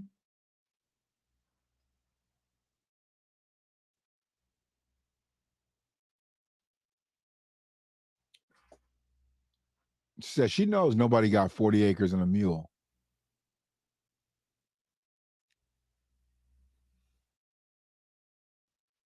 But it's not nobody. It's Black Americans. Slaves and descendants of slaves. Because some people who would have had the opportunity once the slavery was abolished had the opportunity to get the 40 acres and a mule. They didn't get it. And their descendants didn't get it. And if she knows that, why isn't she doing something to work to repair that? Now, I've already said 40 acres. You know what? We can talk about that. There needs to be something else coming with the 40 acres, but I don't need no fucking mule. Not in 2024. Not in 2024. I don't need a mule. Boy, if they broke out and be like, you know what? We're finally going to give Black people 40 acres and a mule. And they brought out 40. Where the fuck they going to get 40 million mules anyway? I really shouldn't even be thinking about that because the math messes me up. What if they had to get 40 million mules? Where are they going to get 40 million mules? They ain't got 40 million mules. But 40 acres and a mule. And you got 40 million Black folks, Black Americans, American freedmen. There's not 40 million mules. So what are they going to get us? I don't know. But there could be like something else that can go along. Give me the land. Let's start there. Give me the land. I want a land and the deed free and clear. Start there. There's all types of undeveloped land throughout this country. They've never looked seriously into giving anybody that's a descendant of an enslaved individual, formerly enslaved individual, 40 acres. They've never looked seriously into that. Ever. Ever, ever, ever, ever, ever, ever, ever. Go back in the history of the country and just say, where were they going to put all these people with their 40 acres? Were you going to be able to pick where you wanted your 40 acres to be? They've never seriously considered any of this. Ever, ever, ever, ever. Think about it. Have you ever heard about somebody saying, you know what? My people lived in South Carolina, and then they said they were going to get 40 acres, and they said, well, we want our 40 acres to be in California, and Black people didn't end up getting it, but we were going to get our... No, you weren't. Where was the 40 acres actually going to be for each individual person that, should have got 40 acres? It's never been seriously discussed. It was brought out. It was talked about, kicked, knocked down, and went away. Nobody ever talked seriously about where the 40 acres was going to be for each and every individual person that qualified for it. Show me the documentation that showed me where all the 40-acre parcels were going to be. It's not even rational to think about. It was bullshit. Bullshit. Speaking of bullshit, let's let her continue. Including redlining. Detroit knows it well. I know what it means for an individual and a family to have home ownership. I also know, in the context of history, nobody got 40 acres and a mule. We have a history of a number of things, including redlining. Detroit knows it well. A history of, for example, something that still exists that I've worked on to address, which is racial bias in home appraisal. And we know home ownership is, Black families are 40% less likely to be homeowners than others. And that home ownership is one of the surest ways to build intergenerational wealth. We know. Right? Because when you own a home, that's when if your child says, Daddy, I want to go to college, you can say, sweetheart, don't have to take out a loan. I'll take some equity out of the house. Or if your child says, I want to start a small business, same point, right? So my plan includes making sure that for first-time home buyers, they have a 25. You know, and she's never been called out on this either. And I just want to say something about this and let her continue to talk. Why our homes got to be ATM machines? Why our homes got to be ATM machines? I was just about to get to that. Get out my head, Aisha. Just about to get to that. Why our homes got to be ATM machines? Why we got to get a home, and as soon as our kid wants to go to college, we got to take money out. As soon as our kid wants to open up a small business, we got to take money out. As soon as we want to open up a small business, we got to take money out. Why our homes got to be ATM machines? How come as a homeowner, and you know I'm a homeowner, you know I got a good job that I'm paying this mortgage on, that I own this home on, how come I can't go to the Small Business Administration and get a small business loan? You got collateral here, you got my home, how come? Or as I like to say, why come? Why come? Why come I can't do that? Because that's what other people do. Other people will own a home and they will go mortgage out the rest of the world. They don't sit there and remortgage their home, remortgage their home, remortgage their home. No. They go get them an SBA loan. They go on down to Frank at the credit union and get them a loan over there. They go on over to Wells Fargo and get them a loan over there. And you know what is attached to that loan? Their house. Because you know what they're not going to lose is their house. Because you know why? Because they got a good job. They can pay the mortgage. That's it. That's exactly what she's saying right there. That's exactly what she's saying. Our reparations is supposed to be owning a home or a small business. No. Owning a home is supposed to be normal. That shouldn't be what you owe me. You don't owe me home ownership. That should be just some normal shit. But that's what she's trying to make it seem like the government's going to pull out their ass. They're going to pull out their ass. We'll get you a home. And once you get a home, we want you to mortgage it up to the hilt with all the shit you need to put in the home because you ain't never had a home. So you're going to mortgage up the hilt. You're going to get a whole lot of money out that house. You're going to get you all kind of stainless steel appliances and finish your basement off and get your California closets and all that shit. So then you got a mortgage and you got money that you took out of the, a home equity line. Then a couple of years, your kids need to go to college. Oh, we need to take $20,000 out. Oh, then you want to start a small business. Oh, we need to take $55,000 out. So now you got 5 mortgages on your house. And your job ain't gave you a raise in 3 years.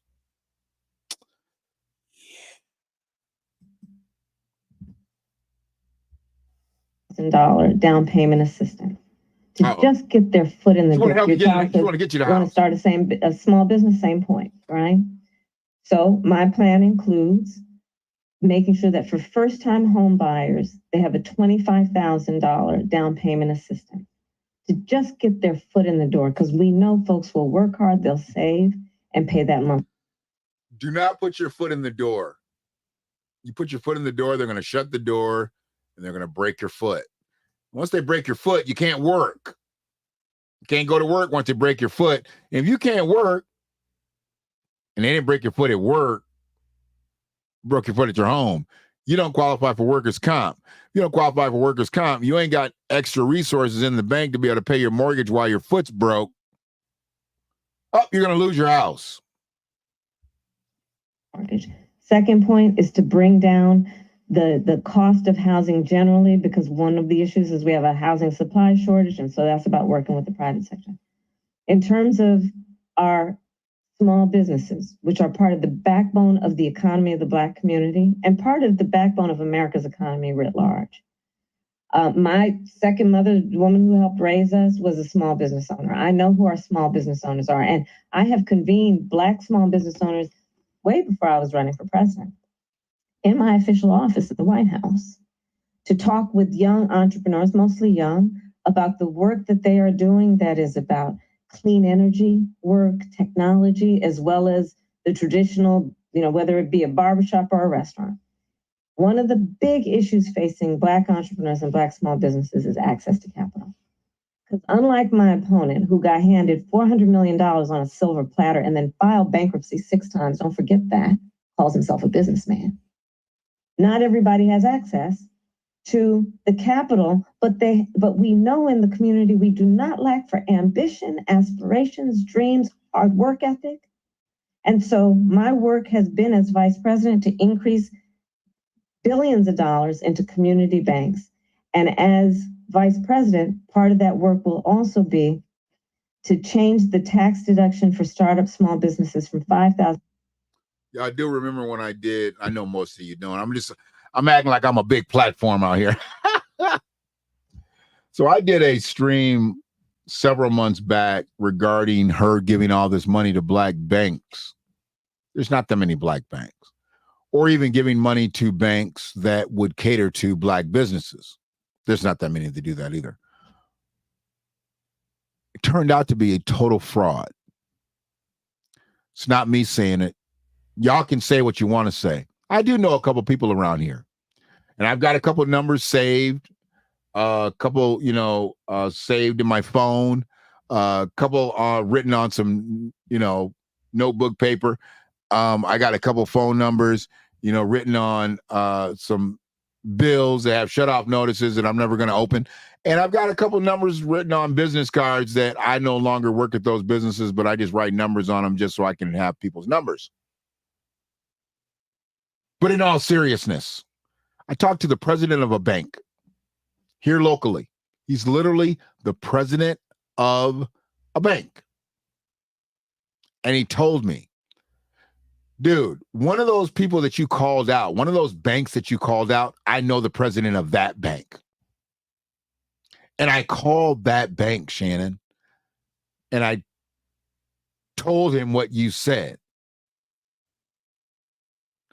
And he verified it. Some white bank way up in northern Michigan where minimal Black people reside, got a bunch of resources from the Kamala Harris Giving Money to Banks program. But she said it was for Black people. Ain't no Black people up there. Where he at, ain't no Black folks. It's kind of like regular America, Alaska. He's up in Alaska of Michigan. And he was like, it's a total fraud. Because he had listened to the video and heard me say the name of that bank. I was like, I know that motherfucker. He called that motherfucker, and that motherfucker told him, yeah, we got them resources. But didn't even really know that it was being put off as like a Black program. See, most people don't know when they say we're doing stuff for Black people, they doing it for everybody else. They just cutting off our little part and talk to the Black folks to say that. But they saying the same shit everywhere else. A lot of times, though, they won't say, like, they're like, we do it for Black people, or we're doing it for Latino people. And they're just talking to a bunch of white people. They're like, and we're making these programs up. They don't say nothing about Black people. They don't say nothing about Latino people. They don't say nothing about Asian people. They don't say nothing about Islamic people. They say, we're making these programs up. Bam. Y'all know y'all niggas get it. Y'all white. That's the way they do that shit. But who's on that part of it? Nobody. Well, I am, but nobody cares about me, so I'm not worried about that. Let's carry on. That's to $50,000. Uh-oh. Because nobody can. This is the other lie. Billions of dollars into community banks. And as vice president, part of that work will also be to change the tax deduction for startup small businesses from $5,000 to $50,000. Most people thought that meant she was going to be giving up $50,000 for small businesses. No. I've said it several times in other videos that I've done that y'all probably have not watched. It's not $50,000 she's giving you to start a business. It's a $50,000 tax deduction once your business is up and running. So you would have to have been open at least a year. Even think about reaping anything. And to get a $50,000 tax deduction. How much money did you make the first year in your business? Let's carry on, shall we? Because nobody can start a small business on $5,000. And if you don't otherwise have intergenerational wealth, how are you going to be able to do it? Second point on small business is this. And what's the key to intergenerational wealth? Get you a home so you can take a loan out on it so you can start you a business. I'm going to do, basically, it's a program that is about a $20,000 non-refundable loan to a certain, to basically businesses that don't have access to wealth and don't have those relations. Now, if y'all remember, she put out a thing that said she was going to give $20,000 to Black business owners. Y'all remember that? She said this before she put that tweet out. Then she put that tweet out. But do you know what's happened since then? It's not just for Black men. It's for all men and women. Who put that out? Wendell Pierce got into an argument with somebody on TV and was like, dude, that's not just for Black people. That's for all people. Stop saying that's just for Black people. He's a brother who actually reads between the lines too, but he let Barack check him and didn't check back. Come on, Wendell. I expect more out of you. Your name is Wendell. God damn it. But she made it seem like she was giving $20,000 to Black entrepreneurs. She's giving $20,000 to all entrepreneurs. Not everybody's getting it, but who they qualify.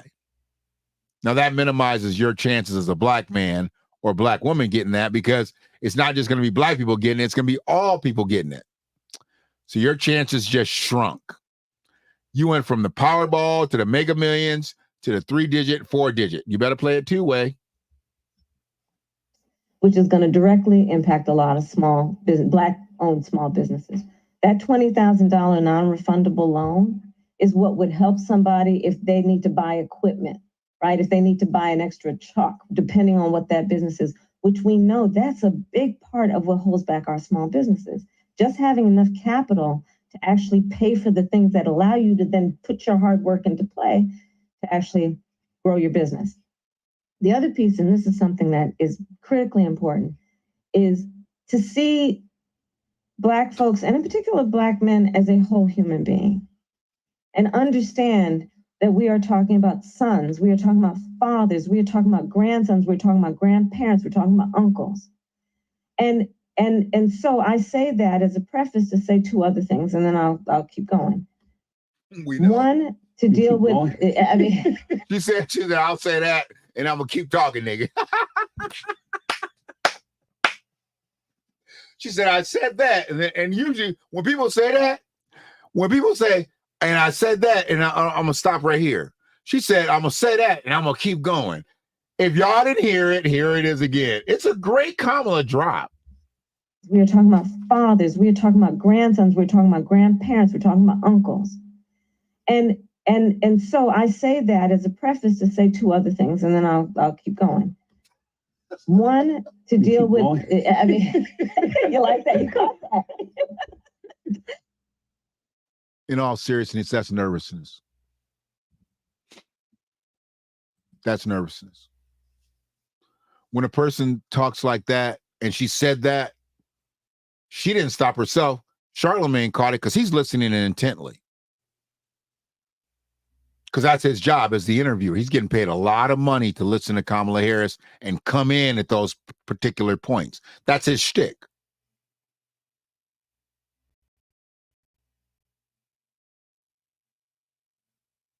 When she didn't catch herself, what if she says something like that and she's sitting in front of 13 different country world leaders and she doesn't catch herself? And that shit gets documented as the world leader. And then all 13 of those countries heard it, got it documented, and they can come putting their foot in America's ass because she slipped up, tripped up, and didn't catch herself so she could flip up. It's not funny. It's not funny when you break it down like that.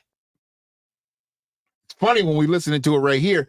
But what if she's sitting in one of them big expos with all the world leaders and she says some goofy shit? They're not going to stop her. They're going to let her keep talking. Did y'all get that? Oh, you got it? Okay, we can end this shit right now. And they'll own America for the ones who don't own America already. Boo, boo, boo, boo, boo. Not gonna let that. I'm not going to go down that road, Shannon. Don't go down that road. Shannon, do not go down that road.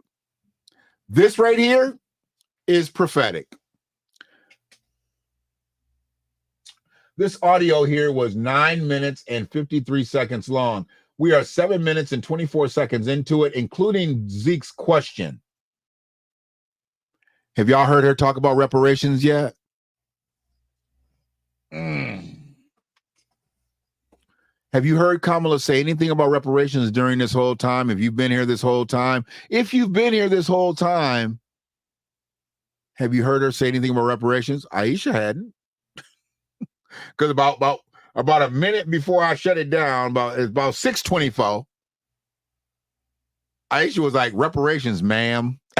I mean, for real? She's nowhere near what Zeke's question was. Is she?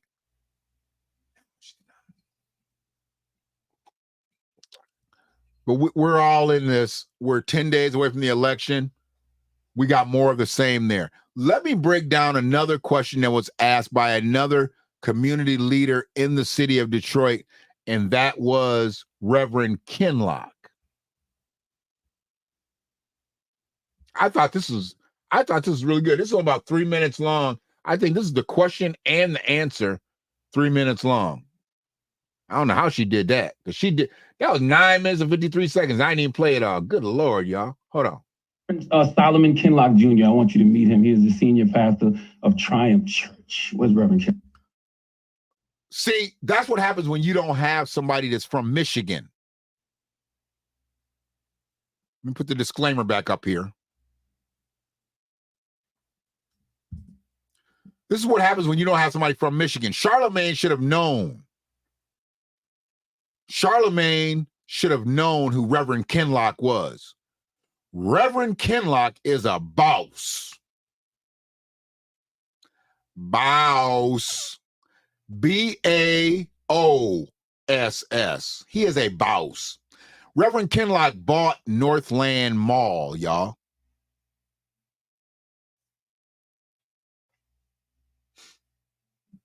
I got a light. I got a light just on that alone. Reverend Kinlock bought Northland Mall. How many of y'all went to Northland Mall back in the day?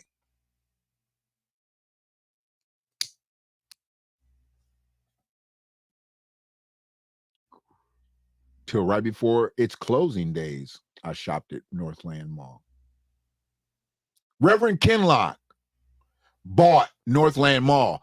The way Charlemagne introduced him, you could tell he didn't know who he was. And you know why he didn't know who he was? Because he's not from Detroit. And you know why he's not from Detroit? Because he's from fucking South Carolina and he works in New York or LA or wherever the fuck the Breakfast Club is filmed, recorded, broadcasted from. I don't care. There should have been a Detroit air personality on that audio town hall. I said it in my other videos and I'm going to say it in this video. It was disrespectful to Detroit to not have a Detroit personality doing that audio town hall. No disrespect to Charlemagne. Y'all know I've said what I've said about Charlemagne. But no disrespect to him on this. This ain't his call here. She should have had the knowledge and the depth and the acumen to know Detroit radio is rich. Detroit broadcasting is rich. She could have had Diana Lewis. She could have had Carmen Harlan. She could have had Mason. She could have had Mildred Gaddis. She could have had a ton of people. She could have had the elder Sam Riddle, political analyst.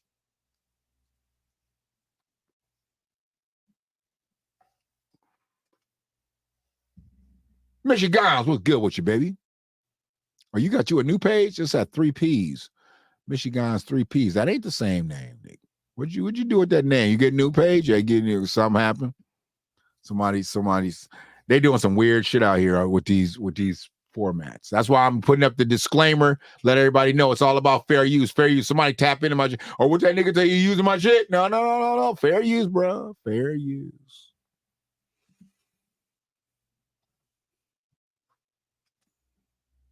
I'm gonna go back 15 seconds so y'all can hear it, and then we'll let Reverend Kinlock cook. I'm gonna go out to the beginning. Don't even matter. Solomon Kinlock Jr. I want you to meet him. He is the senior pastor of Triumph Church. Where's Reverend Kinlock? Oh, he's here. Come on, tell Secret Service move out the way. It's okay. It's just the Reverend. Yeah, all right. Hey, Reverend. What's up, Reverend? Madam Vice President Charlemagne, Yes, thank sir. y'all for being in Detroit tonight. That's the title he goes by. I thought he was Pastor Kinlock. And as many buildings as he owns, as many Triumph churches as he owns, as many properties, as much land as he owns, I don't think he's just a reverend. Got it. Yeah, because if they're not from Michigan and they don't mess with the ganj, they don't understand. It is what it is. I take offense, and maybe that's what he's announced as, Reverend. But Solomon Kinlock is a boss, a real boss, B-A-O-S-S, boss. So for anybody to think that he's not and not know who he is, and then you come here, they knew who he was going to answer the question. It wasn't like there was some random shit, and Pastor Kinlock got up there. They knew he was going to answer the question when they took the damn town hall appointment. They knew Zeke was going to be there. They knew Reverend Kinlock was going to be there. So to not know who he was, to not did their show prep. See, that's what you do as a broadcaster. You do show prep. See, that's what I used to do. When I used to be on the radio, I used to just talk in the mic like this. But I used to do show prep, and I used to have all this little quirky shit that I would say to all of the people out there in Radio Land. But no, seriously, that's what Charlemagne should have did. All right, I got three niggas that I got to talk about. He knew about Zeke. Everybody knows about Zeke in New Era, Detroit. But with Solomon Kinlock, one of the biggest bosses in the ministry world in the country now. Why did you not know who he was, Charlemagne? Why did you not know who he was, Kamala? I'm not going to be redundant here. Let's go. Recently, Madam Vice President, by one of Trump's surrogates from the Black faith-based community, you've been criticized by him and others for your lack of engagement to the Black church. Knowing that the Black church is an unrivaled place in the heart of Black people, what could you speak to as it relates to a future Harris administration, how you would partner with the Black church? I'm going to let him get his last couple words out, but I wanted to cut it out before she started to respond so y'all can have this fresh in your mind. Remember what she just said when the guy came to the church that she was talking to, or the rally that she was talking to, and he said, Jesus is Lord. Let's carry on. Address some of the urgent needs of the Black community. Dr. King talked about the fierce urgency of right now, and as a church, Triumph Church is in that place. So first of all, that allegation, of course, is coming from the Trump team, because they are full of mis and disinformation, because they are trying to disconnect me from the people I have worked with and that I am from, so that they can try and have some advantage in this election. Because I was okay. I was okay with her saying that I've worked with. But whenever she says it's where she's from, I have a problem with that. We're not talking about reparations, so I'm not talking about her Black American freedman lineage. I'm talking about her advocating. Your advocacy means more to me than your melanin. You could be blacker than a motherfucker out here. But if you don't advocate for Black people, you're not Black to me. You're just not. So when she says where she's from, I need to know that that's where she's at. And I don't believe that's where Kamala's at. Never have been. Let me go back 15 seconds, let her rock it all the way through. The Trump team, because they are full of mis and disinformation, because they are trying to disconnect me from the people I have worked with and that I am from, so that they can try and have some advantage in this election, because otherwise they have nothing to run on. I grew up in the Black church. I grew up attending 23rd Avenue Church of God in Oakland, California. That's church. Yes, that is church. My pastor is Amos C. Brown of Third Baptist Church in one of the biggest clowns in Northern California. If you know Amos Brown's name, look Amos Brown up. Look Amos Brown up and reparations in California, and that'll tell you everything you need to know. That'll tell you everything you need to know about Amos Brown, and that's her pastor. Kind of strange that that's her pastor. When she got up out the paint and moved to Canada as a child and didn't come back to Oakland until she graduated from Howard, ski. But that's her pastor. She grew up there. No, you didn't. You was gone when the busing thing that we found out that was fugazi. That happened a year before you got into school. And then you got up out the paint. You didn't grow up in no Black church, Kamala. Stop it. And I know Amos Brown didn't go to wherever you was at, Quebec, Vancouver, Toronto. I don't know. I don't even care. Doesn't even matter. She was in Canada. She wasn't in Oakland. Let's carry on. Francisco, California. Yes. I have throughout my career and as vice president and recently been actively engaged in the church and church leaders, not only so we can share in fellowship, but so we can share in what we can do together that is about supporting the community, the strength of the community, the cohesion of the community. And it is my long-standing work and therefore my pledge going forward. I will always work closely with the church because I understand who our church leaders are and who the congregation is. We are talking about people who are driven by faith and the ability to see what is possible by faith, where I was raised, and I know many of us were, understanding that our God is a loving God, that our faith propels us to act in a way that is about kindness and justice and mercy, that is about lifting one another up. And let's talk about the contrast here. Donald Trump and his followers spend full time trying to suggest that the measure of the strength of a leader is based on who you beat down, which is absolutely contrary to the church I know. He sells Bibles, though. Where our church and my church is about saying true leadership, the measure of that is based on who you lift up. And right. And then he's selling $60.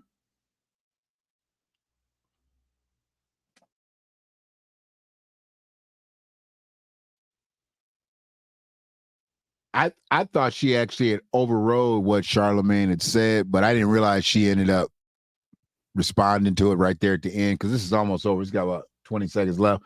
I'm gonna go back to where she said what she said. He intervened, but she rolled right over it. She should have just kept rolling, but instead she wanted to incorporate what Charlamagne said, which he said something foolish. It wasn't pertinent information. We didn't need it. We didn't need Breakfast Club Charlamagne right there. We just needed moderator Charlamagne or interviewer Charlamagne. Why did he have to inject his sarcasm? I appreciate it a lot of times because it's goofy. And that's part of the show that he's a part of. But right here, this is a serious moment that she wasn't really on pace, but she was better than she had been. But he interrupted it, and then she ended up catching it. And then, look, you're going to catch a stray. It's really not strays. I shoot pretty straight. And, I just let you know. Let's go. Let's go all the way back. Go on one more. Here we go.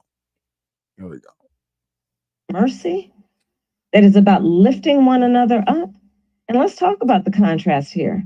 Donald Trump and his followers spend full time trying to suggest that the measure of the strength of a leader is based on who you beat down, which is absolutely contrary to the church I know. He sells Bibles, though. Where our church And my church is about saying true leadership. The measure of that is based on who you lift up. And right. And then he's selling $60 Bibles or tennis shoes and trying to play people as though that makes him more understanding of the Black community. Come on. Thank you, Reverend. Thank you for the correction. Thank you, Reverend. I And God is appreciate good. you. Good. Every day, all the time. There you go. I had to make sure you get that right.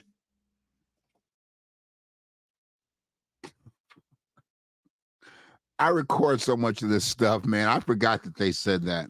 So y'all do remember when she was on the show, she didn't have it together when they say God is good and they say all the time. I say God is good all day long. Has a much better ring to it. God is good all day long. They say God is good all the time. She messed it up the first time that they had her on the Breakfast Club. And now it's a big joke. I don't think it's a big joke. I've never thought it was a big joke. Not because she didn't say God is good all day long, because I did that. God is good all day long. GIGADL. Hashtag it. Put it on Facebook. Put it on social. Put it on Instagram. Put GIGADL. God is good all day long. Hashtag GIGADL. See what you bring up. I'm not new to this. But they say God is good all the time. She messed it up. But the fact that they brought that old ass little joke up, I'm not so worried about that part. You know what I'm worried about?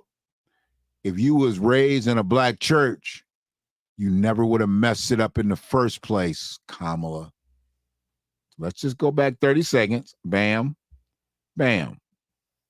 And my church is about saying true leadership. The measure of that is based on who you lift up. And right. And then he's selling $60 Bibles or tennis shoes and trying to play people as though that makes him more understanding of the Black community. Come on. Thank you, Reverend. Thank you for the correction. Thank you, Reverend. And God is good. Good. Every day, all the time. There you go. I had to make sure you get that right. Every day, all the time. See, I gave her credit where she didn't even deserve it. God is good all the time. God is good. Mine. God is good all day long. She said God is good every day, all the time. 24/7. Open at a church near you. But that's okay, man. That's okay. I'm not even worried about that. Reverend Kinlock didn't get his question answered, just like Brother Zeke didn't get his question answered. Why? They were asking Kamala Harris. She doesn't answer your questions. She doesn't answer your questions. Stop asking them. And if she doesn't answer your questions, she's not going to answer your prayers. If you don't believe this is your only way out of this, you'll never understand. If you got here late, you need to be thinking this way, and you need to be thinking this way. I'm not going to blow these back up because I did what I needed to do. Life is going to hit most of y'all kids in the face like this. There ain't no black faces in this picture. And the one face is up there yawning, trying to go back to bed, fuck this commencement exercises. He going to be your kid's boss. Not because he's qualified. Just because. I appreciate everybody chilling with me for 2 hours and 4 minutes. I'm going to get out of here because I got to do something else. I'm going to be on a virtual platform and I want to be on time. Then I got to get out here and go to the store before a game comes on because it's still Go Blue, baby. Please understand, it's Go Blue. It's never not going to be Go Blue. Okay. That is what it is, right? I haven't talked about football because I've been inundated with football, high school football, college football. Our Detroit Lions are now winning, like really winning. This ain't no Fugazi squad. I think they're like a really good football team. It's a good thing. But Michigan football, as the defending national champions that we are, see, people need to really, really get off of this whole just dump on Michigan football. We are the defending national champions.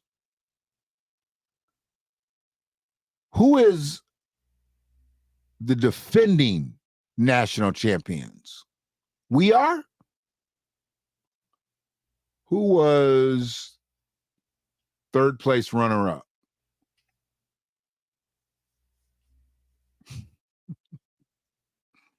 You might remember who the second place was, who we beat, but some people don't even remember who we beat.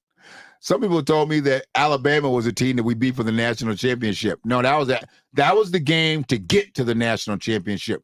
But the Michigan-Alabama game was the biggest game. The Washington game was just a formality. It is what it is.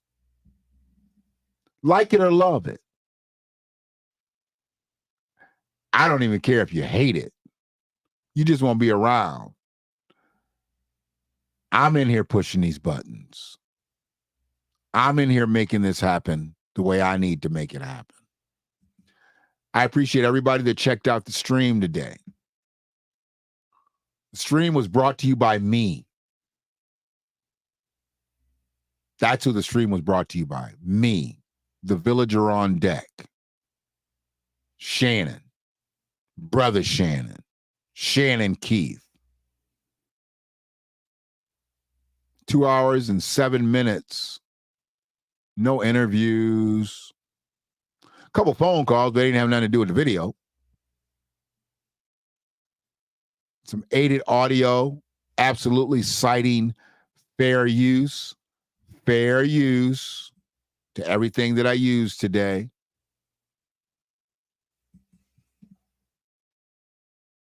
But I'm getting out of here because I've got another obligation.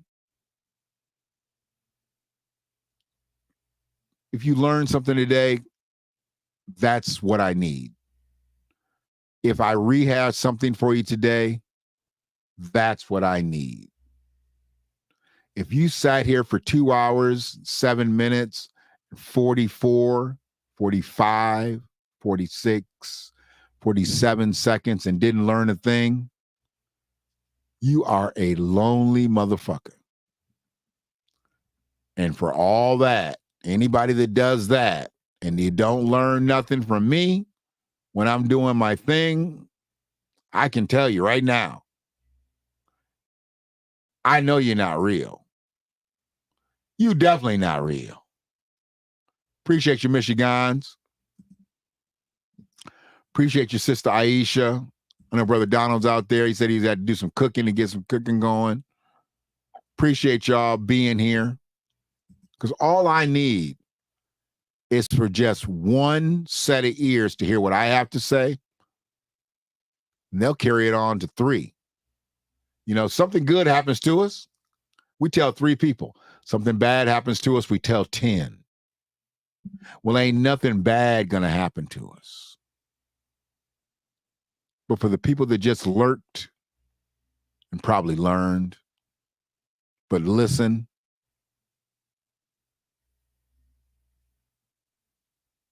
but you're not going to take it into your atmospheres, into your kingdoms, you're just losers. Some of you niggas